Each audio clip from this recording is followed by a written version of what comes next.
Okay, so hey guys, and welcome back to another Axel 72 video, and in today's video I'm going to be giving my instant reaction to Khalil Rountree Jr. winning via unanimous decision versus Jamahal Hill.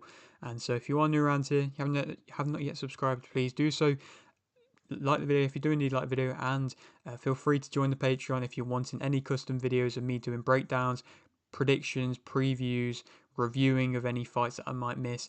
Feel free to join the Patreon and let me know, and I'll do a custom video for you. But yeah, if you, let's get straight into this. So, Jamahal Hill obviously just was coming into this fight after two knockout defeats, and it was a tough fight, to be completely honest, to watch, to be fair, because I think Rountree Jr. was just levels above, and he executed a perfect game plan, and pretty much just Hill couldn't keep up with him, to be completely honest. I mean, it started off a bit of a weird start. I mean, Rountree just showcased, I suppose, how relaxed he was in that fight. He came out just kind of walking just to the, not even the middle of the ring, just letting Jamahal Hill have all that space. He really didn't care about how much of the space or where he was in the ring in this fight. Rountree Jr. He was that confident in his ability, which was really nice to see. He started strong with the leg kicks. I mean, both of them were starting strong with the leg kicks in that first round. Jamahal Hill was landing some significant ones as well, and it was a patient start by both, and they were both just chopping away with the leg kicks. Then on the second round, it got turned up by Khalil Rountree Jr. and he started getting a swelling onto Hill's leg, onto Hill's calf, and then it really took to kind of full effect that it was a bad swelling, and that Khalil kept chopping away at it. He had a clear speed advantage and also, of course, a power advantage as well. I mean, you can see just from the figure of Khalil Rountree that there was a clear, significant, kind of more muscular physique about Rountree Jr., in which was showcasing that he has that more power in his ability. And he was obviously, like I say, causing a swelling on the leg of Hill very early on, and inevitably Hill was just never realistically able to do what he wanted to do. He basically forced Hill to fight a fight in which he didn't want to, and so that's why I'm saying I believe it was a perfect game plan by Khalil Rountree, because it was Hill being forced to fight orthodox. Anytime he really did try and go into an attack, he kind of resorted to going back into a southpaw position in which he had his leg compromised, and Khalil Rountree then made the most of it, and then made Hill question any type of shots that were going to his leg, for him to then come and land some big shots, which were in the third and fourth round, dropping Jamahal Hill. And that's when Khalil really showcased his power and his speed, like I say, being that much more so significant than Hill. Hill, I would have liked to have seen him box a bit better. I mean, I got my prediction wrong for this one. I would have liked to see him box a bit better.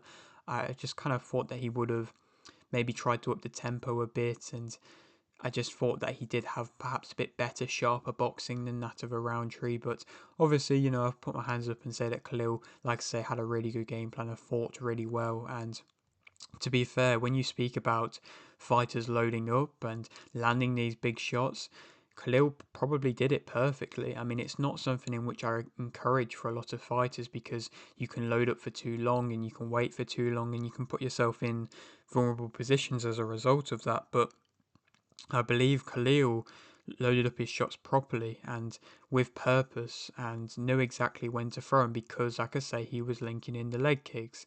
And then, like I say, when he landed these big shots, they were continually dropping Hill.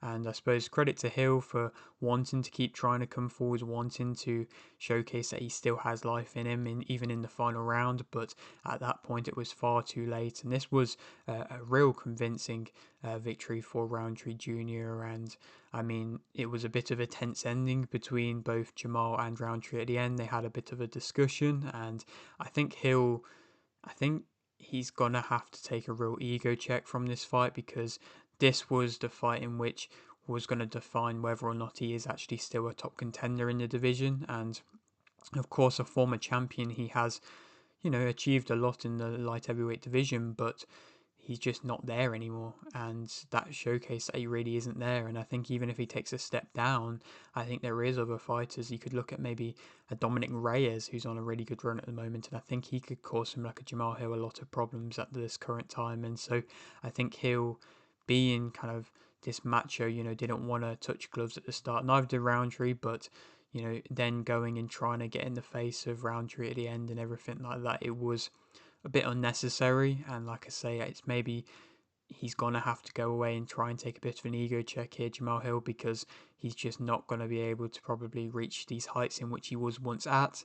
And again, I don't necessarily know how many more big fights he has left in his career, but it does kind of cut away the old idea of these former champions in 2025 kind of resurrecting their careers. Hopefully Oliveira might be able to do it next week, but we will have to wait and see, of course. But I mean, for Rountree, seemingly he's getting whatever he wants in the UFC at the moment. I mean, he had a title shot. He's been allowed to have custom shorts for this fight, which was something in which I found interesting. They were cool custom shorts, but I mean, former champion Jamahal Hill wasn't allowed that, and there's been a few occasions. I mean, Kamaru Usman, again, former champion, former pound for pound #1, wasn't allowed that last week, and instead Khalil Rountree is allowed that, which is interesting. Maybe none of them even offered the other two, but Khalil Rountree got that, and I think that's something that's showcasing that the UFC really do believe in Rountree and really do like Rountree as a fighter. And I think, again, this is a real coming of age performance in my opinion. Obviously,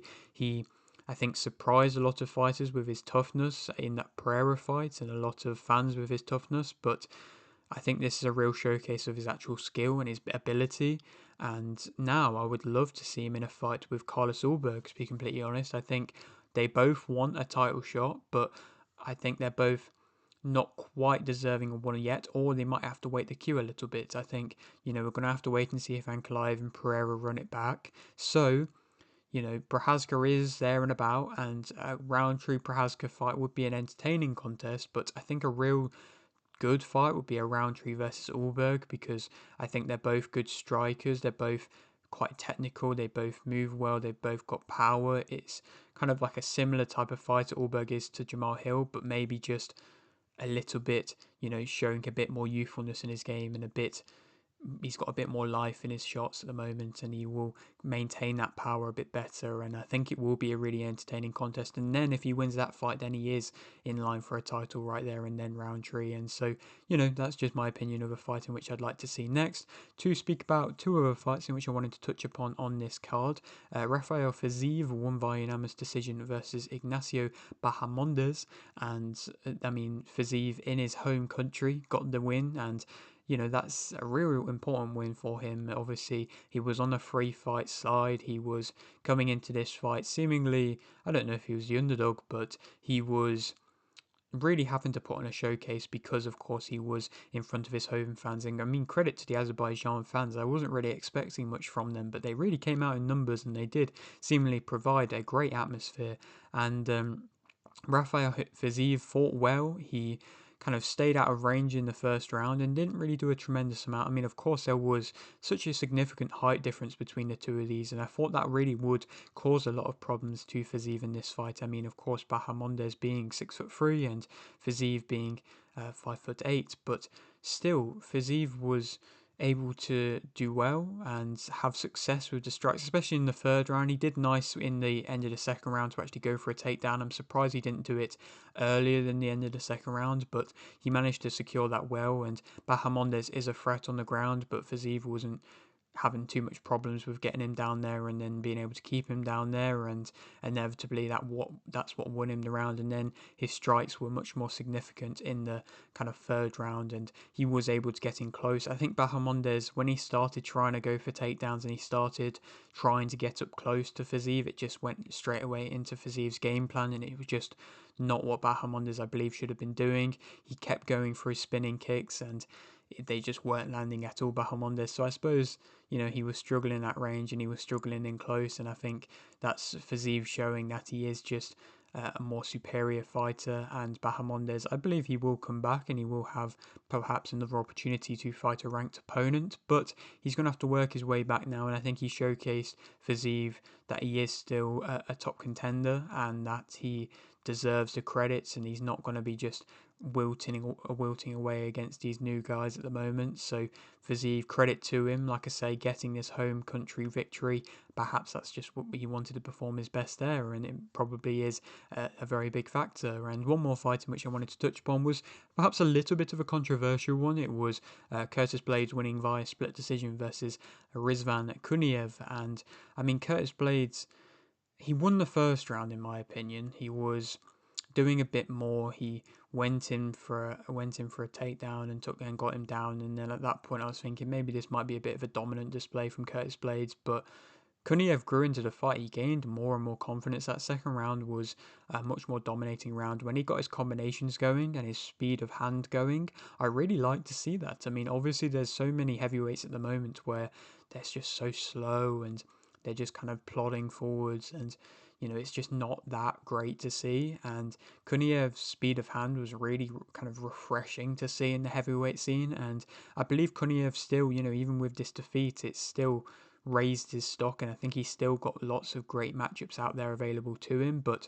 I mean, arguably, I believe that Kuniev kind of did deserve to win the fight. I mean, you can make a debate either way realistically for Blaydes to win that last round, I suppose. I mean, he got a little bit of, it depends kind of how you look at it on the fence, because he was having Kuniev backed up on the fence, but then Kuniev was kind of going in for the choke, and so again, it's weird how you want to look at it, how you want to score it. But I suppose Blaydes did just do enough. But I think if Kuniev, comes into his own a bit quicker in fights, which I think will come. Of course, this is his UFC debut. Like I say, I think it will come with time. Then I believe he'll grow into, then I think he'll grow into being a really good heavyweight. And I think, like I say, he can cause a lot of fighters in the heavyweight divisions a lot of problems. I was very skeptical of him coming into this fight because I thought he didn't really deserve this opportunity against a top 5 ranked heavyweight, but it's refreshing, like I say, to see, and put him in against anybody below a Blaydes rank, and I think it will be an entertaining contest and a tough contest and a tough night's work for anybody. But now for Blaydes, I mean, realistically, a split decision victory, again, not a convincing win at all, is really probably not what the UFC wanted in the way of bringing entertainment to the heavyweight division again, because it's just a close, scrappy kind of split decision victory. So it's not going to do much. I don't think it's going to change any of the landscape of the heavyweight division. I still don't think there's many matchups out there for Curtis Blaydes that are really going to excite the fans, but we will have to wait and see, of course. But yeah, that is it for today's video. Hope you did enjoy. Like the video if you did, like the video, subscribe if you're new, and thanks for watching.